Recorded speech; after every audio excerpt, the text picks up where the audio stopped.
എല്ലാവർക്കും സലു കിച്ചണിലേക്ക് സ്വാഗതം. അപ്പൊ നോമ്പിന്റെ ഫസ്റ്റ് ഡേ തന്നെ ഇതാ നമ്മളുടെ സുൽത്താൻ എത്തിയിട്ടുണ്ട്. അപ്പൊ അവന് 2 ദിവസം വീക്കെൻഡ് അവധിയാണ്. അതിന്റെ കൂട്ടത്തില് അവൻ 2 ദിവസം കൂടി വർക്ക് അറ്റ് ഹോം ആക്കി എടുത്തിട്ടാണ് വന്നിരിക്കുന്നത്. അപ്പൊ എന്തായാലും വളരെ സന്തോഷമുണ്ട്. പിന്നെ ആദ്യത്തെ നോമ്പിന് തന്നെ അവൻ കൂടിയുള്ളപ്പം എല്ലാവരും കൂടിയുള്ളപ്പോൾ ഉള്ളൊരു നോമ്പോറാന്നൊക്കെ പറയുമ്പം വളരെ സന്തോഷമാണ്. അപ്പൊ അവൻ രാവിലെയുള്ള ബസ്സിൽ ഇതാ ഇപ്പൊ ലാൻഡ് ചെയ്തിരിക്കുകയാണ്. അപ്പം ഇന്നിപ്പം അവന് ഒരബദ്ധം കൂടി പറ്റിയേട്ടാ. നിങ്ങൾ നോക്കിക്കോളൂ, അവൻ ആ കാറിലിരിക്കുന്ന പെട്ടി കണ്ടോ, ഈ ഒരു കാർട്ടൂൺ മാത്രമാണ് സുൽത്താൻ കൊണ്ടുവന്നത്. അപ്പൊ അവന്റെ പെട്ടിയൊന്നും അവൻ എടുത്തിട്ടില്ലായിരുന്നു. അപ്പം അവൻ സൗകര്യത്തിന് വേണ്ടിയിട്ടാണ് ഇങ്ങനെ ഒരു കാർട്ടൂണിൽ സാധനങ്ങൾ വെച്ച് കൊണ്ടുവന്നത്. പക്ഷെ ബസ്സിൽ കയറ്റാനായിട്ട് പോയപ്പോൾ അവര് പറഞ്ഞു 300 രൂപ വേണം ഇത് കൊണ്ടുവരണമെങ്കിലെന്ന്. അങ്ങനെ അവൻ അവസാനം അവരുടെ അടുത്ത് സംസാരിച്ച് അത് 200 രൂപയാക്കി. അപ്പൊ ഞാൻ പറയായിരുന്നു, നീ ആ കൊണ്ടുവന്ന സാധനം പെട്ടിയിൽ അല്ലെങ്കിൽ ഈ ഒരു കാർട്ടൂൺ പെട്ടിയിലാക്കി കൊണ്ടുവന്നിരുന്നെങ്കിൽ ഇങ്ങനെ ഒരു ബുദ്ധിമുട്ടില്ല. അപ്പോൾ ബാംഗ്ലൂരിൽ നിന്നൊക്കെ വരുന്നവര് പ്രത്യേകം ശ്രദ്ധിച്ചേക്കണം. ഇതുപോലെ കാർട്ടൂണൊക്കെ ഉണ്ടെങ്കിൽ ഇതുപോലെ അവര് പൈസ വാങ്ങിക്കും. അപ്പൊ എന്റെ അടുത്ത് എന്ത് കൊണ്ടുവരട്ടെന്ന് ചോദിച്ചപ്പോൾ ഞാൻ പറഞ്ഞു, നീ സ്വീറ്റ്സ് ഒന്നും കൊണ്ടുവരണ്ട, നീ ഐക്കയിലോട്ട് പോകും, എനിക്ക് വേണ്ട സാധനങ്ങൾ ഞാൻ പറഞ്ഞു തരാന്ന് പറഞ്ഞു. അങ്ങനെ അവൻ അവിടെ നിന്നപ്പോൾ ഐക്കയിൽ പോയപ്പോ ഞാൻ പറഞ്ഞ ഐറ്റംസ് സാധനങ്ങൾ അവൻ വാങ്ങിയിട്ട് വന്നതാണ് കേട്ടോ. അപ്പൊ ഈ സാധനങ്ങൾ പൊട്ടാതിരിക്കാൻ വേണ്ടിയിട്ടാണ് അവൻ ഇതുപോലെ ഒരു കാർട്ടൂണിലാക്കി പാക്ക് ചെയ്തൊക്കെ കൊണ്ടുവന്നത്. പാവം, അങ്ങനെ അത്രയും സേഫ് ആക്കി കൊണ്ടുവരാൻ വേണ്ടി ചെയ്തൊരു കാര്യമാണ് കേട്ടോ. അപ്പൊ ഇതെല്ലാം ഞാൻ അവന്റെ അടുത്ത് പറഞ്ഞു വിട്ട സംഭവങ്ങളാണ്. കാരണം ഞാൻ അന്ന് പോയപ്പോൾ വാങ്ങിച്ചുകൊണ്ട് വരണം എന്നൊക്കെ കരുതിയതാണ്. പിന്നെ ഞങ്ങൾക്കും വെയിറ്റ് കൂടുതലായത് കാരണം വാങ്ങിക്കാനൊന്നും കഴിഞ്ഞില്ലായിരുന്നു. അപ്പൊ ഈ ഐക്കയിലൊരു ഗുണം എന്ന് പറഞ്ഞാൽ നല്ല നമ്മൾ ഉദ്ദേശിക്കുന്ന മാതിരി ഒരു വെറൈറ്റി കളേഴ്സും നല്ല ക്വാളിറ്റി ഐറ്റം സാധനവും ഒക്കെ കിട്ടും. അപ്പൊ ഇതുപോലുള്ള അപ്പൊ എന്റെ കയ്യിൽ കണ്ടില്ലേ, ഈ ഒരു ബോട്ടിൽ ഞാൻ അന്ന് വാങ്ങിയിട്ട് വന്നിട്ടുണ്ടായിരുന്നു. ഒരെണ്ണേ വാങ്ങിച്ചിട്ടുള്ളായിരുന്നു. അപ്പൊ ഞാൻ പറഞ്ഞു, ഒരെണ്ണം കൂടി നീ വാങ്ങിക്കും. ഇപ്പൊ ഈ പറഞ്ഞ മാതിരി നോമ്പിന്റെ സമയത്തൊക്കെ ജ്യൂസൊക്കെ ഉപയോഗിക്കാനും ഒക്കെ നല്ലതല്ലേ. പിന്നെ ഈ സ്പാച്ചുല നല്ലതാണ് കേട്ടോ. അപ്പൊ ഞാൻ ഇതൊക്കെ ഇതിനു മുൻപ് ഉപയോഗിച്ചതായതുകൊണ്ട് എനിക്ക് നല്ല ഉറപ്പുണ്ട് ഇതെല്ലാം നല്ല ക്വാളിറ്റി നല്ല സാധനങ്ങളാണെന്നുള്ളത്. ഇപ്പൊ ഇതുപോലെ സെറ്റൊക്കെ എടുക്കുമ്പോൾ അവിടെ ഒരു ഗുണം, നമുക്ക് ഡിന്നർ സെറ്റാക്കി തന്നെ അവിടെ ഈ പല പല പീസുകളാക്കി വെച്ചിട്ടുണ്ടല്ലോ, അതെല്ലാം കൂടി കളക്ട് ചെയ്ത് എടുക്കുമ്പോൾ ഒരു ഡിന്നർ സെറ്റ് മോഡലിൽ നമുക്ക് എടുക്കാൻ പറ്റും. അപ്പൊ അങ്ങനെ അവനാൽ പറ്റുന്ന വിധത്തിലുള്ള കുറച്ച് ഐറ്റം സാധനങ്ങളായാണ് ഇതായിപ്പം ഓരോന്നായിട്ട് കൊണ്ടുവന്നത്. ഇപ്പം 2 പേരൊക്കെ ഉണ്ടെങ്കിൽ സുഖമായിട്ട് നമുക്ക് ഇഷ്ടമുള്ള സാധനങ്ങൾ വാങ്ങിച്ചിട്ട് വരാം കേട്ടോ. അപ്പൊ എനിക്കാണെങ്കിൽ ഈ പറഞ്ഞ മാതിരി ഐക്യയിലെ പല പല സാധനങ്ങൾ കാണുമ്പോഴേ എനിക്ക് ഭയങ്കര ഇഷ്ടമാണ് കേട്ടോ. പിന്നെ ഇത് കണ്ട, ഇത് നമ്മള് പ്ലേറ്റ്സ് ഒക്കെ വാഷ് ചെയ്ത ശേഷം ഡ്രെയിൻ ചെയ്യാൻ വെക്കുന്ന ഒരു മാറ്റാണ്.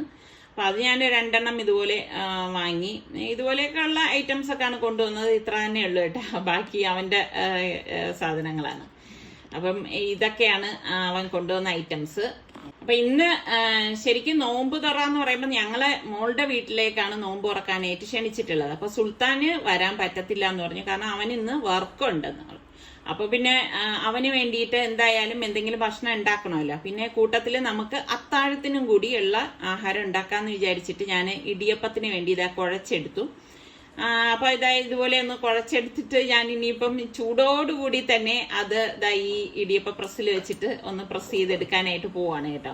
അപ്പൊ എന്റെ അടുത്ത് പലരും ചോദിച്ചിട്ടുണ്ടായിരുന്നു, ഇത്ത ഒരു സ്റ്റാൻഡ് വാങ്ങിയിട്ടുണ്ടായിരുന്നല്ലോ, ഇപ്പൊ അതിൽ വെച്ചിട്ട് കാണുന്നില്ലല്ലോ. ഓരോ പ്രാവശ്യം ഓരോരോ തോന്നലുകൾ വന്നിട്ട് ചെയ്യുന്നതാണ് കേട്ടോ. അപ്പൊ സ്റ്റാൻഡ് ഉപയോഗിച്ചപ്പം അത് നല്ല കംഫർട്ട് തന്നെയാണ്. പക്ഷെ എനിക്ക് അതിനേക്കാളും എളുപ്പമായിട്ട് തോന്നിയത് ഇതാണ് കേട്ടോ. ഇത് നമ്മൾ പെട്ടെന്ന് ജോലി ചെയ്യുന്നവരാകുമ്പം നമ്മൾ പിന്നെ സ്റ്റാൻഡിലേക്ക് ഇത് വെച്ച് മുറുക്കുന്ന നേരം കൊണ്ട് ഞാൻ വിചാരിക്കും, എന്തിനാ കൈകൊണ്ട് നമുക്ക് ഇതൊന്ന് പ്രസ് ചെയ്തെടുക്കാമല്ലോ എന്ന് വിചാരിക്കും. അപ്പൊ കൈയൊക്കെ വേദനയുള്ളവർക്ക് എന്തുകൊണ്ടും നല്ലത് തന്നെയാണ് ആ സ്റ്റാൻഡ്. അപ്പൊ ഞാനിപ്പം എന്റെ എളുപ്പത്തിന് വേണ്ടിയിട്ട് ഇങ്ങനെ ചെയ്തെടുക്കുന്നതാണ് കേട്ടോ. കുറേ പേര് ഇതുപോലെ എന്റെ അടുത്ത് ഇതിനു മുൻപ് ചോദിച്ചുകൊണ്ടാണ് ഞാനത് പറഞ്ഞത്. അപ്പൊ എല്ലാം ഒന്ന് പ്രസ് ചെയ്തെടുത്ത ശേഷം ഞാൻ ഇടിയപ്പ ചെമ്പിലേക്ക് വെച്ചു കൊടുത്ത് അതൊന്ന് ഇനിയിപ്പോ ആവിയേറ്റി എടുക്കണം. വലിയ ചെമ്പായതുകൊണ്ട് തന്നെ ഒറ്റ ട്രിപ്പിൽ തന്നെ ഇത് റെഡി ആയി കിട്ടും. അങ്ങനെ ഒരു ഗുണമുണ്ട് കേട്ടോ. അപ്പൊ ഇത് ഞാൻ ഇനിയിപ്പോ റെഡിയായത് തണുക്കാനായിട്ട് മാറ്റി വെക്കാണ്. ഒരു അടിപൊളി ഐറ്റം ഉണ്ടാക്കാൻ വേണ്ടി ഞാനിവിടെ ഒരു ടിൻ ഫിഷ് ഒരു ബൗളിലേക്ക് ഇട്ട് കൊടുക്കണം. അതിന്റെ ഓയിൽ കളഞ്ഞ ശേഷമാണ് ഞാൻ എടുത്തിരിക്കുന്നത്. ഇതിലേക്ക് നമുക്ക് 1 ടീസ്പൂൺ മഞ്ഞൾപ്പൊടിയും 1 ടീസ്പൂൺ ഗരം മസാല പൊടി, 1 ടീസ്പൂൺ കുരുമുളക് പൊടി, 1 ടീസ്പൂൺ കശ്മീരി ചില്ലി പൗഡർ, പാകത്തിനുള്ള ഉപ്പ്, ഇത്രയും കൂടി ഇട്ടിട്ട് കൈകൊണ്ട് ഇത് നല്ലതുപോലെ ഒന്ന് യോജിപ്പിച്ചു കൊടുക്കാം കേട്ടോ. അപ്പൊ മസാലയൊക്കെ എല്ലായിടത്തും വരത്തക്ക രീതിയിൽ ഒന്ന് യോജിപ്പിച്ചെടുക്കണം. അപ്പൊ ഞാൻ ഇടിയപ്പം റെഡി ആയത് ഒന്ന് തണുത്ത ശേഷമാണ് ഞാൻ കാസറോളിലേക്ക് മാറ്റുന്നത് കേട്ടോ. ചൂടോടുകൂടി നമ്മൾ ഇതിൽ നിന്ന് ഇളക്കാൻ നോക്കിക്കഴിഞ്ഞാൽ വിട്ടുവരാൻ കുറച്ച് ബുദ്ധിമുട്ടായിരിക്കും. അപ്പോൾ ദാ ഈ കാസറോൾ അടച്ചൊന്ന് മാറ്റി വെക്കാണ്. അപ്പം മസാല തയ്യാറാക്കാൻ വേണ്ടി ഞാനൊരു പരന്ന പാൻ എടുത്തിട്ടുണ്ട്. ഇതിലേക്ക് 3 ടേബിൾ സ്പൂൺ ഓയിൽ ഒഴിച്ചിട്ട് 3 സവാള ഒന്ന് ചോപ്പ് ചെയ്തെടുത്തതാണ്. അത് ഇതിലേക്ക് ഇട്ടിട്ട് ഒന്ന് വഴറ്റി കൊടുക്കാം. അതൊന്ന് വഴണ്ടു വരുന്ന സമയത്ത് ഞാനിവിടെ ഒരു ക്യാരറ്റ്, അത്യാവശ്യം വലിപ്പമുള്ള ക്യാരറ്റാണ് എടുത്തിരിക്കുന്നത്, ചോപ്പ് ചെയ്തത് നമുക്ക് ഇതിലേക്ക് ഇട്ട് കൊടുക്കണം. ഇട്ട് കൊടുത്ത ശേഷം ഇത് നല്ലതുപോലെ ഒന്ന് മിക്സ് ചെയ്ത് കൊടുക്കണം. അതായത് ഈ സവാളയും ക്യാരറ്റും കൂടി നല്ലതുപോലെ ഒന്ന് മിക്സ് ആക്കി വരണം. എന്നിട്ട് നമുക്ക് ഇത് തീരെ ചെറുതായി തന്നെ എടുക്കണേ ക്യാരറ്റ്. 1 ടേബിൾ സ്പൂൺ ഇഞ്ചി വെളുത്തുള്ളി പേസ്റ്റും കൂടി ഞാൻ ഇതിലേക്ക് ഇട്ട് കൊടുക്കാണ്. ഇട്ട് കൊടുത്ത ശേഷം ഇതൊന്ന് ഇളക്കി കൊടുക്കാം. ഇനി നമുക്ക് ഇതിലേക്ക് പൊടികൾ ചേർത്ത് കൊടുക്കാം. ഞാൻ ഇതിലേക്ക് 1 ടീസ്പൂൺ മഞ്ഞൾപ്പൊടി, 1 ടീസ്പൂൺ ഗരം മസാല പൊടി, 1 ടീസ്പൂൺ കുരുമുളക് പൊടി, 1 ടീസ്പൂൺ മല്ലിപ്പൊടി, 1 ടീസ്പൂൺ പെരിഞ്ജീരകപ്പൊടി, 1 ടീസ്പൂൺ കാശ്മീരി ചില്ലി പൗഡറും കൂടി ഇട്ട ശേഷം ഇത് നന്നായിട്ടൊന്ന് ഇളക്കി കൊടുക്കാം. ഇപ്പൊ പരന്ന പാൻ ആയതുകൊണ്ട് തന്നെ ഇത് നമുക്ക് പെട്ടെന്ന് ഇളക്കി യോജിപ്പിച്ചെടുക്കാൻ സാധിക്കും. ഇതിലേക്ക് ഇനി പാകത്തിനുള്ള ഉപ്പും കൂടി ചേർത്ത് കൊടുക്കണം. എന്നിട്ട് എല്ലാം ചേർത്തിട്ട് നല്ലതുപോലെ ഇതുപോലെ ഒന്ന് ഇളക്കി കൊടുക്കണം. ഇളക്കി കൊടുത്ത ശേഷം നമ്മൾ ഈ മിക്സ് ചെയ്ത് വെച്ചിരിക്കുന്ന ടിൻ ഫിഷ് ഉണ്ടല്ലോ, അത് ഇതിലേക്ക് ഇട്ട് കൊടുക്കണം. അപ്പൊ ടിൻ ഫിഷിന് പകരം നിങ്ങൾക്ക് ചിക്കൻ വേണമെങ്കിൽ ചിക്കൻ എടുക്കാം, അതല്ല മട്ടണോ ബീഫോ നിങ്ങൾക്ക് ഇഷ്ടമുള്ളത് എടുക്കാം കേട്ടോ. എളുപ്പം ഉണ്ടാക്കി എടുക്കാൻ വേണ്ടിയിട്ടാണ് ഞാൻ ഈ ടിൻ ഫിഷ് ഉപയോഗിച്ചത്. എന്നിട്ട് നല്ലതുപോലെ ഇതുപോലെ ഒന്ന് യോജിപ്പിച്ചെടുത്താൽ മതി. ടിൻ ഫിഷ് ആയതുകൊണ്ട് തന്നെ ഇത് പെട്ടെന്ന് കുക്കായി കിട്ടും, ഒരുപാട് നേരം ഒന്നും വെക്കേണ്ട ആവശ്യമില്ല. അപ്പൊ ഇതിന്റെ ബാറ്റർ നമുക്ക് തയ്യാറാക്കാം. മിക്സിയുടെ ജാറിലേക്ക് ഞാൻ 1 കപ്പ് വെള്ളവും 1 കപ്പ് പാലും കൂടി ഒഴിച്ചു കൊടുക്കാണ്. ഫ്രഷ് മിൽക്കാണ് ഒഴിച്ചു കൊടുത്തിരിക്കുന്നത്. ഇതിലേക്ക് ഞാൻ മാഗി ചിക്കൻ ക്യൂബാണ് കേട്ടോ 1 പീസ് ഇട്ട് കൊടുക്കാണ്. പിന്നെ 3 ടേബിൾ സ്പൂണോളം ഓയിലും കൂടി ഒഴിച്ചു കൊടുക്കാം.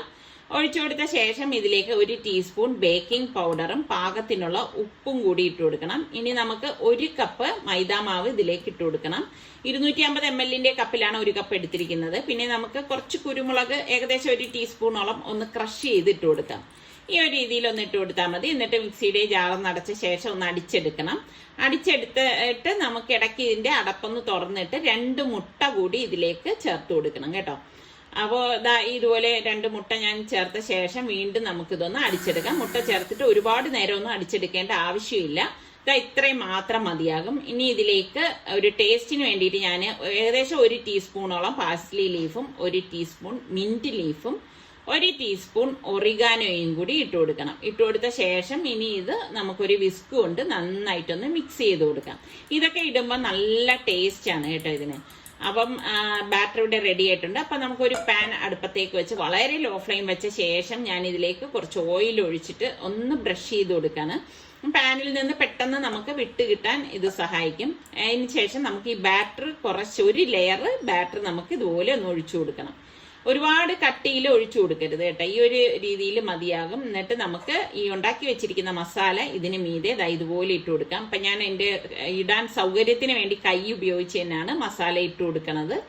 അപ്പം ഇതൊന്ന് ഒരു 5 മിനിറ്റ് ഒന്ന് മൂടി വെക്കാം. സ്റ്റീം പോവാതിരിക്കാൻ നമുക്കൊരു ഗ്രാമ്പ് കൊണ്ട് ഞാൻ അത് അടച്ചു കൊടുക്കാണ്. എന്നിട്ട് വലിയൊരു ചുവട് കട്ടിയുള്ള പാൻ അടുപ്പത്തേക്ക് വെച്ചിട്ട് നമ്മൾ ഈ വെച്ചിരിക്കുന്ന പാൻ ഇതിന്റെ മീതെ വെച്ചാണ് നമ്മളിത് റെഡിയാക്കി എടുക്കുന്നത്. ഫ്ലെയിം വളരെ ലോയിൽ വെച്ച് തന്നെയാണ് റെഡിയാക്കുന്നത്. ഒരു 5 മിനിറ്റിന് ശേഷം അടപ്പ് മാറ്റിയിട്ട് നമുക്ക് ബാക്കി ഇരിക്കുന്ന ബാറ്റർ ഉണ്ടല്ലോ അത് ഈ മസാലയുടെ മീതെ കവറാകത്തക്ക രീതിയിൽ ഇതുപോലെ ഒന്ന് ഒഴിച്ചു കൊടുക്കണം. ഇതുപോലെ ഞാനിപ്പോൾ ഒഴിച്ചിട്ടുണ്ട്. ഒഴിച്ച ശേഷം നമുക്ക് വീണ്ടും നമ്മൾ തയ്യാറാക്കി വെച്ചിരിക്കുന്ന ആ മസാല ഉണ്ടല്ലോ അത് ഇതിന് മീതെ ഇതുപോലെ ഇട്ട് കൊടുക്കാം. സ്പൂൺ കൊണ്ട് അമർത്തൊന്നും ചെയ്യണ്ട കേട്ടോ. ഇതുപോലെ ഇട്ട് കൊടുത്ത ശേഷം നമുക്ക് ലാസ്റ്റ് ഇരിക്കുന്ന ആ ബാറ്റർ ഉണ്ടല്ലോ അത് ഫുള്ളായിട്ട് ഇത് കവറാകത്തക്ക രീതിയിൽ ഇതുപോലെ ഒന്ന് ഒഴിച്ചു കൊടുത്താൽ മതി. അപ്പൊ ഇത്രയേ ഉള്ളൂ സംഭവം. അപ്പൊ നല്ല അടിപൊളി ഫിഷ് കേക്കിന്റെ റെസിപ്പിയാണിത്. അപ്പം ട്രൈ ചെയ്യാത്തവർ നിങ്ങൾ ഈ രീതിയിലൊന്ന് ട്രൈ ചെയ്യണം. അപ്പൊ ഇതാ അടച്ചു വെച്ചിട്ട് നമുക്കിത് റെഡിയാക്കി എടുക്കണം. അപ്പൊ കുറഞ്ഞത് ഒരു 40 മിനിറ്റെങ്കിലും എടുക്കും. ഞാൻ പറഞ്ഞില്ലേ ലോയ്ക്കും മീഡിയത്തിനും ഇടയിലുള്ള വളരെ ഫ്ലെയിം കുറച്ച് വെച്ചാണ് റെഡിയാക്കണത്. അപ്പൊ ദാ ഇനിയിപ്പോ ഇതിന്റെ മീതെ ഭാഗം ഒന്നുകൂടി ഒന്ന് വേവിക്കാനുണ്ട്. അതിനുവേണ്ടി ഒരു പാനിലേക്ക് ഞാൻ കുറച്ച് ഓയിൽ ഒഴിച്ച് ഇതുപോലെ ഒന്ന് ബ്രഷ് ചെയ്ത് കൊടുക്കാണ്. ഒരു പരന്ന പാനാണ് എടുത്തിരിക്കുന്നത്. എന്നിട്ട് നമുക്കിതൊന്ന് മറച്ചു വെച്ചു കൊടുക്കാം. അപ്പൊ ദാ ഇതുപോലെ ഒന്ന് മറച്ചു വെക്കണം. സൗകര്യത്തിന് വേണ്ടിയിട്ടാണ് ഇങ്ങനത്തെ പാൻ എടുത്തത്. കൈ നല്ല ചൂട് പിടിക്കുന്നുണ്ട്, കാരണം നല്ല ചൂടായിട്ടിരിക്കുകയാണ് കേട്ടോ ഇത്. അപ്പൊ ദാ ഇതുപോലെ വെച്ച ശേഷം നമുക്കിനിയിപ്പം ഒരു 5 മിനിറ്റ് മാത്രം മതിയാകും. അപ്പോഴ് ഇതെല്ലാം കറക്റ്റ് പരുവത്തിന് വെന്തിട്ടുണ്ടാവും. എളുപ്പം ഉണ്ടാക്കിയെടുക്കാൻ പറ്റുന്ന നല്ല ഒരു ഫിഷ് കേക്ക് തന്നെയാണിത്. അപ്പൊ ഇടിയപ്പത്തിന് കറി വേണ്ടേ, ഞാൻ ഇതാ വെളിച്ചെണ്ണയാണ് ഒഴിക്കുന്ന കുക്കറിലേക്ക്. 2 ടേബിൾ സ്പൂൺ വെളിച്ചെണ്ണ ഒഴിച്ച ശേഷം പട്ട, ഗ്രാമ്പു, ഏലക്കായ, ഉലുവ ഇത്രയും കൂടി ഇട്ട് കൊടുക്കുന്നുണ്ട്. എന്നിട്ട് ഞാനിവിടെ 3 സവാള സ്ലൈസ് ചെയ്ത് എടുത്ത് വെച്ചിട്ടുണ്ട്. അപ്പൊ ഈ സവാളയും ചേർത്ത് നമുക്കിതെല്ലാം കൂട്ടിയിട്ട് ഒന്ന് വഴറ്റി കൊടുക്കാം.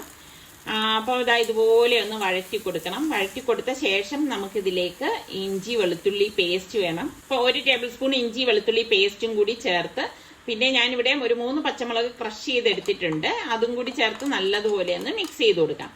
അപ്പൊ നമ്മള് ഈ പച്ചമുളകൊക്കെ ക്രഷ് ചെയ്ത് ചേർക്കുന്നതാണ് നല്ലത് കേട്ടോ. പിന്നെ ഞാനിവിടെ പൊടികൾ 1.5 ടേബിൾ സ്പൂൺ മല്ലിപ്പൊടി, 1 ടീസ്പൂൺ മഞ്ഞൾപ്പൊടി, 1.5 table spoon Kashmiri chilli powder, 1/2 teaspoon garam masala, 1/2 teaspoon കുരുമുളക് പൊടി, ഇത്രയാണ് എടുത്തിരിക്കുന്നത്. അപ്പൊ ഇത് ഞാൻ ഇത്രയും പൊടികൾ എടുത്ത ശേഷം കുറച്ച് ചൂടുവെള്ളമാണ് ഇതിലേക്ക് ഒഴിച്ച ശേഷം നമുക്ക് ഈ പൊടികളൊന്ന് മിക്സ് ചെയ്ത് കൊടുക്കാം. ഇങ്ങനെ പൊടികൾ മിക്സ് ചെയ്ത് എടുക്കുമ്പം നമുക്ക് പൊടികൾ കരിഞ്ഞു പോകത്തുമില്ല, കറിക്ക് നല്ല കുറുക്ക് കിട്ടുകയും ചെയ്യും.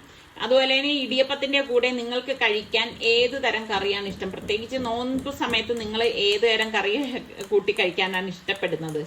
അപ്പൊ എന്താ ഞാൻ ഈ ഉണ്ടാക്കിയ മസാല ഇതിലേക്ക് ഇട്ട് കൊടുക്കാണ്. ഇട്ട് കൊടുത്തിട്ട് ഞാനിവിടെ 1 തക്കാളി സ്ലൈസ് ചെയ്തതും പാകത്തിനുള്ള ഉപ്പും കൂടി ഇട്ടിട്ട് ഇതൊന്ന് വഴറ്റി കൊടുക്കാണ്. അപ്പൊ നല്ലതുപോലെ ഇതൊന്ന് വഴറ്റിയെടുക്കണം കേട്ടോ.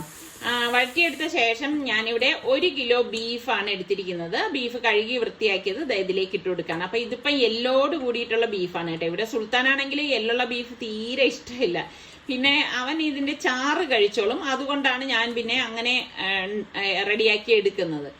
അപ്പം ഇതിലേക്ക് നമുക്കിനിയിപ്പം തിളച്ച വെള്ളം ഞാനിവിടെ ഒഴിച്ചു കൊടുക്കാണ്. തിളച്ച വെള്ളം തന്നെ നിങ്ങൾ ഒഴിച്ചു കൊടുക്കാൻ ശ്രദ്ധിക്കണം. 1/2 കപ്പ് വെള്ളം ഒഴിച്ചിട്ടുണ്ട് കേട്ടോ. കൂടുതലായിട്ട് ഒഴിക്കേണ്ട ആവശ്യമില്ല, കൂടുതൽ ഒഴിച്ചാൽ വല്ലാതെ അങ്ങ് ലൂസായി പോകും.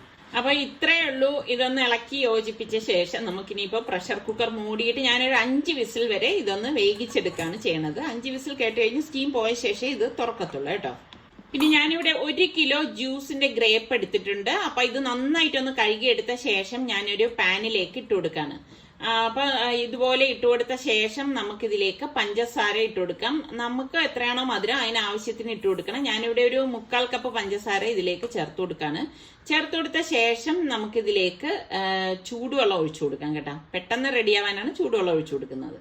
അപ്പം വളരെ കുറച്ച് ചൂടുവെള്ളം ഇതിലേക്ക് ഒഴിച്ചാൽ മതി. എന്നിട്ട് ഇതൊന്ന് തിളപ്പിച്ചെടുക്കണം. തിളപ്പിച്ച് ഈ ഗ്രേപ്സ് അതിന്റെ തോല് പൊട്ടുന്ന പരുവം, ഈ ഒരു പരുവം പെട്ടെന്നായി കിട്ടും കേട്ടോ. ആവുമ്പോഴേക്ക് നമുക്ക് ഈ ഗ്യാസ് ഓഫ് ചെയ്ത് ഇത് നല്ലതുപോലെ തണുക്കാനായിട്ട് മാറ്റി വെക്കണം. അപ്പം ഇതൊന്ന് ഞാൻ മാറ്റി വെക്കാണ്. ഈ സമയം നമ്മളുടെ ബീഫ് റെഡി ആയിക്കൊണ്ടിരിക്കുന്നുണ്ട്. അപ്പൊ ഞാൻ പറഞ്ഞില്ലേ, സുൽത്താൻ ആയതുകൊണ്ട് അവന് ഇഷ്ടമാണ് കഞ്ഞി എന്ന് പറയുന്നത്. അപ്പം പൊടിയരി ഞാൻ ഇവിടെ എടുത്തിട്ടുണ്ട്, ഒരു 1/4 കപ്പ് പൊടിയരിയെ എടുത്തിട്ടുള്ളൂ. അപ്പം ഇതൊന്ന് നന്നായിട്ട് കഴുകി എടുത്തുകൊണ്ട് വന്ന ശേഷം കുറച്ച് വെള്ളം ഒഴിച്ച് ഒരു ചെറിയ പീസ് ഇഞ്ചിയും പാകത്തിനുള്ള ഉപ്പും ഇട്ട് കുക്കർ മൂടി വെയിറ്റ് ഇട്ടിട്ട് ഒരു 3-4 വിസിൽ വരെ ഞാൻ ഇതൊന്ന് വേവിച്ചെടുക്കും കേട്ടോ. അപ്പൊ ചെറിയ കുക്കർ ആയതുകൊണ്ട് ഇനി ഇത് പെട്ടെന്ന് വെന്ത് കിട്ടും. അപ്പൊ ഇതിന്റെ അരപ്പിന് വേണ്ടിയിട്ട് ഞാനിവിടെ ഒരു 1/4 കപ്പ് തേങ്ങ മിക്സിയുടെ ജാറിലേക്ക് ഇട്ട് കൊടുക്കാണ്. ഇനി നമുക്കിതിലേക്ക് ചെറിയൊരു പീസ് ഇഞ്ചി വേണം, ചുക്കായാലും മതി കേട്ടോ. പിന്നെ 1/2 ടീസ്പൂൺ മഞ്ഞൾപ്പൊടിയും 1/4 ടീസ്പൂൺ ചെറിയ ജീരകവും ഇട്ടിട്ട് ഇതൊന്ന് കറക്കിയെടുക്കാം. ഇതുപോലെ കറക്കിയെടുത്ത ശേഷം നമുക്കിതിലേക്ക് പാകത്തിനുള്ള വെള്ളം കൂടി ഒഴിച്ചിട്ട് ഇതൊന്ന് അരച്ചെടുക്കണം. അപ്പൊ ഇത്രയേ ഉള്ളൂ ഇതിന്റെ അരപ്പെന്ന് പറയുന്നത്. അപ്പൊ ഇതാണ് ഈ ഒരു കഞ്ഞിയുടെ മസാല. അപ്പം സ്റ്റീം പോയ ശേഷം ഞാൻ കുക്കർ ഒന്ന് ഓപ്പൺ ചെയ്യാണ്. അപ്പൊ കറക്റ്റ് പരുവത്തിന് വെന്ത് വന്നിട്ടുണ്ട്. അപ്പൊ നമ്മൾ ഇതിലേക്ക് ഇട്ടിട്ട് ആ ഇഞ്ചി ഉണ്ടല്ലോ അത് ഞാൻ എടുത്ത് മാറ്റാണ്. അതിന്റെ ഒരു ഫ്ലേവർ ഇറങ്ങാൻ വേണ്ടിയിട്ടാണ് ആ ഇഞ്ചി ചേർത്തിട്ട് ഞാൻ വേവിച്ചെടുത്തത് കേട്ടോ, പ്രഷർ കുക്കറിലായതുകൊണ്ട്. അപ്പൊ ഇതിലേക്ക് നമുക്ക് ആവശ്യത്തിനുള്ള ചൂടുവെള്ളം ഒഴിച്ച് ഇതൊന്ന് ലൂസാക്കി എടുക്കാം. കുക്കറിലായതുകൊണ്ട് തന്നെ ആ വെള്ളം ഒന്ന് വറ്റിയിട്ടുണ്ടായിരുന്നു. പിന്നെ നമ്മൾ ഈ റെഡിയാക്കി വെച്ചിരിക്കുന്ന അരപ്പുണ്ടല്ലോ അത് ഇതിലേക്ക് ഒഴിച്ച് നമുക്ക് പാകത്തിനുള്ള വെള്ളവും കൂടി ഒഴിച്ചിട്ട് ഇതൊന്ന് മിക്സ് ചെയ്ത് കൊടുക്കാം. അപ്പൊ ഇവിടെ നോമ്പാകുമ്പോൾ സുൽത്താൻ എപ്പോഴും വേണ്ട ഒരു കഞ്ഞിയാണ് ഈ ഒരു കഞ്ഞി. നിങ്ങൾക്കൊക്കെ എങ്ങനെയാണ്? വെള്ളക്കഞ്ഞിയാണോ, മസാല കഞ്ഞിയാണോ, ഏത് ടൈപ്പ് കഞ്ഞിയാണ് ഇഷ്ടം? ഇവിടെ സുൽത്താൻ ഈ ഒരു കഞ്ഞിയോടാണ് പ്രിയം കൂടുതൽ കേട്ടോ. കഞ്ഞി റെഡി ആയത് ഞാൻ ഒരു ബൗളിലേക്ക് ഒഴിച്ച് മാറ്റി വെക്കാണ്. അപ്പൊ സുൽത്താൻ നോമ്പ് തുറക്കുന്ന സമയമാകുമ്പോ വന്ന് അവന് ആവശ്യത്തിനുള്ളത് എടുത്തോളും. അപ്പൊ ഇതുപോലെ ഒഴിച്ച് മാറ്റി വെക്കണം. അപ്പൊ ഈ രീതിയിൽ നിങ്ങൾ കഞ്ഞി ട്രൈ ചെയ്തിട്ടില്ലെങ്കിൽ എളുപ്പമല്ലേ ഉണ്ടാക്കിയെടുക്കാനായിട്ട്. അപ്പൊ ഒന്ന് ട്രൈ ചെയ്ത് നോക്കുക കേട്ടോ. ഇഷ്ടപ്പെടുന്നോ ഇല്ലയോ ഒന്നുകൂടി അത് കഴിച്ച ശേഷം ഒന്ന് ഫീഡ്ബാക്ക് കൂടി തരും കേട്ടോ. അപ്പം കഞ്ഞി ഞാൻ മാറ്റി വെക്കാൻ പോവാണ്. പിന്നെ നമ്മളുടെ ബീഫ് എന്തായെന്ന് നോക്കാം. ഞാൻ വിസിലൊക്കെ മാറ്റി പ്രഷർ കുക്കർ ഓപ്പൺ ചെയ്തു. കണ്ട അടിപൊളി മണം വരുവാണ്. ശരിക്കും നോമ്പായതുകൊണ്ട് അങ്ങനെയൊന്നും പറഞ്ഞുകൂടാ കേട്ടോ. അപ്പൊ അതാ ഇതൊന്ന് ഇളക്കിയെടുക്കണം. ഇത്രയേ ഉള്ളൂ ഇതിന്റെ സംഭവം. അപ്പൊ ഈ രീതിയിൽ നിങ്ങൾ ട്രൈ ചെയ്ത് ഇട്ടില്ലാത്തവര് ഈ രീതിയിൽ ഉണ്ടാക്കി നോക്കണേ. എളുപ്പമല്ലേ, കുക്കർ ഉണ്ടെങ്കിൽ നമുക്ക് വേഗം തന്നെ നമ്മളുടെ ജോലി അങ്ങോട്ട് കഴിയുകയും ചെയ്യാം. അപ്പൊ അവൻ ഞാൻ പറഞ്ഞില്ലേ ഇതുപോലെ പീസൊന്നും എടുക്കത്തില്ല, ചാറ് മാത്രമേ എടുക്കത്തുള്ളൂ. അപ്പൊ ഇതാ നമ്മളുടെ ഗ്രേപ്സ് നന്നായിട്ട് തണുത്തിട്ടുണ്ട്. അപ്പൊ നമുക്ക് ഞാനിപ്പോ ഇത് 2 ബാച്ചായിട്ട് അടിച്ചെടുക്കേനെ കേട്ടോ. അപ്പം ഇതുപോലെ നമ്മളിത് ജ്യൂസാക്കി കുടിക്കുകയല്ല, ഇത് ഡൈല്യൂട്ട് ചെയ്തിട്ടാണ് നമ്മളിത് എടുക്കുന്നത് കേട്ടോ. അപ്പൊ ഇതുപോലെ ഒന്ന് അടിച്ച ശേഷം ഒരുപാട് അങ്ങ് ഞാൻ അടിച്ചെടുക്കത്തില്ല. പിന്നെ എന്നിട്ട് വലിയൊരു അരിപ്പയിൽ കൂടി ഇതൊന്ന് അരിച്ച് മാറ്റി വെക്കും. ഇങ്ങനെ 2 ബാച്ചായിട്ട് അടിച്ചിട്ട് ഇതുപോലെ അരിച്ചിട്ട് മാറ്റിയെടുക്കുകയാണ് ചെയ്യണത്. അപ്പൊ ഇത് നല്ല കട്ടിക്കാണ് ഇരിക്കണത്. അതുകൊണ്ട് തന്നെ നമുക്കിത് 2-3 ടേബിൾ സ്പൂൺ ഒരു ഗ്ലാസ്സിലേക്ക് ഒഴിച്ചിട്ട് ആവശ്യത്തിന് വെള്ളവും ചേർത്ത് ഐസും ഇട്ടിട്ട് എടുക്കാനുള്ളതാണ് കേട്ടോ. ഇത്രയും തിക്നെസ് ഉണ്ട്. അപ്പൊ ഇതിപ്പോ ഞാൻ ബോട്ടിലാക്കിയിട്ട് ഫ്രിഡ്ജിലേക്ക് വെക്കും. അപ്പൊ അതും അവൻ ആവശ്യത്തിനുള്ളത് അവൻ ഒഴിച്ച് വെള്ളം ഒഴിച്ച് കലക്കി കുടിച്ചോളും കേട്ടോ. അപ്പൊ എളുപ്പത്തിന് വേണ്ടിയിട്ട് ഇതുപോലെ എടുക്കാൻ വേണ്ടിയിട്ടാണ് ഞാൻ ഇതുപോലത്തെ കുപ്പി അവന്റെ അടുത്ത് കൊണ്ടുവരാൻ പറഞ്ഞത്. നല്ല ഭംഗിയല്ലേ നമ്മൾ ഈ കുപ്പിയിൽ ഇതുപോലത്തെ ജ്യൂസൊക്കെ റെഡിയാക്കി വെക്കുമ്പോഴേക്ക് കാണാനും നല്ല ഭംഗിയാണ്, അത് സെർവ് ചെയ്യുമ്പോഴും നല്ല രസമായിരിക്കും. പിന്നെ ഒരു സിമ്പിൾ ഷേക്കും കൂടി ഞാൻ ഉണ്ടാക്കി വെക്കാണ്. ഒരു 5 പീസ് പഴവും ഒരു 10-15 ബദാം തോല് കളഞ്ഞതും കൂടി മിക്സിയുടെ ജാറിലേക്ക് ഇട്ട് കൊടുക്കാണ്. ഇട്ട് കൊടുത്ത ശേഷം നമുക്കിതിലേക്ക് ആവശ്യത്തിനുള്ള മധുരത്തിന്റെ പാകത്തിനുള്ള പഞ്ചസാര ചേർത്ത് കൊടുക്കാം. ഞാനിവിടെ ഒരു 1/4 കപ്പ് പഞ്ചസാര ചേർത്തിട്ടുണ്ട്. പിന്നെ 2 ഏലക്കായും പിന്നെ പാല് ഞാനിവിടെ 1.5 കപ്പ് പാലാണ് ഈ എടുത്തിരിക്കുന്നത് കേട്ടോ. ആ പാലും കൂടി ഇത് ഇതിലേക്ക് ഒഴിച്ചിട്ട് നല്ലതുപോലെ ഒന്ന് അടിച്ചെടുക്കും. അപ്പം ഇതുപോലെ പഴമൊക്കെ വീട്ടിലുള്ളവർ ഈ രീതിയിലൊന്ന് ഉണ്ടാക്കി നോക്കൂ. കുട്ടികൾക്കൊക്കെ നല്ല ഒരു റിഫ്രഷിങ് ആയിരിക്കും ഈ ഒരു ഷേക്ക് കേട്ടോ. അപ്പൊ ഇത് നല്ലതുപോലെ തണുപ്പിച്ച് കുടിക്കുന്നതാണ് ടേസ്റ്റ് കൂടുതൽ. ഞാൻ ഇതിലേക്ക് കസ്കസ് കുതിർത്തതും കൂടി ഇതുപോലെ ഇട്ട് കൊടുക്കണേ, സബ്ജ സീഡ്. എന്നിട്ട് കുറച്ച് ഐസ് ക്യൂബും കൂടി ഇട്ട് കൊടുക്കും. ഇട്ട് കൊടുത്തിട്ട് നല്ലതുപോലെ ഒന്ന് മിക്സ് ചെയ്ത് കൊടുക്കും. അപ്പം ഇതും ഞാൻ നേരത്തെ പറഞ്ഞതുപോലെ നല്ല തണുപ്പിച്ച് കുടിക്കുന്നതാണ് നല്ലത്. അപ്പോൾ കുട്ടികൾക്കൊക്കെ എന്തായാലും ഇഷ്ടപ്പെടും. അപ്പൊ ഇതും ട്രൈ ചെയ്ത് നോക്കി നിങ്ങൾ കുടിച്ച ശേഷം ഫീഡ്ബാക്ക് തരണം കേട്ടോ, എങ്ങനെ ഉണ്ടായിരുന്നു എന്നുള്ളത്. അപ്പൊ ഇതാണ് ഞാൻ ഇന്ന് ഉണ്ടാക്കിയ നമ്മളുടെ ജ്യൂസും ഷേക്കും. രണ്ടും 2 സമയത്തായിട്ട് കുടിച്ചാൽ മതി കേട്ടോ, അല്ലെങ്കിൽ പിരിഞ്ഞു പോവും. അതുപോലെ നമ്മളുടെ ഫിഷ് കേക്കും ഞാനൊന്ന് കട്ട് ചെയ്തെടുക്കുകയാണ്. അപ്പൊ അവൻ ആവശ്യത്തിനനുസരിച്ച് നോമ്പ് തുറക്കുന്ന സമയത്ത് അവന് എടുത്തോളും കേട്ടോ. പിന്നെ ബാക്കിയിരിക്കുന്നത് ഞാൻ നാളെയോ അല്ലെങ്കിൽ അത്താഴത്തിനോ ഒക്കെ എടുക്കുന്നതാണ്. അപ്പൊ ഇതൊക്കെ തന്നെയാണ് നമ്മളുടെ ഇന്നത്തെ സുൽത്താന്റെ നോമ്പുതുറ വിഭവങ്ങൾ എന്ന് പറയുന്നത്. അപ്പൊ നിങ്ങൾക്ക് ഇതിലേത് വിഭവമാണ് ഇഷ്ടമായതെന്ന് കൂടി പറയണം കേട്ടോ. അപ്പൊ എല്ലാവർക്കും ഒരിക്കൽ കൂടി റംദാൻ മുബാറക്. ഇനി നമുക്ക് അടുത്ത നല്ല റെസിപ്പിയോ വ്ളോഗോ ആയിട്ടൊക്കെ കാണാം. അതുവരയ്ക്കും എല്ലാവർക്കും ബൈ ബൈ.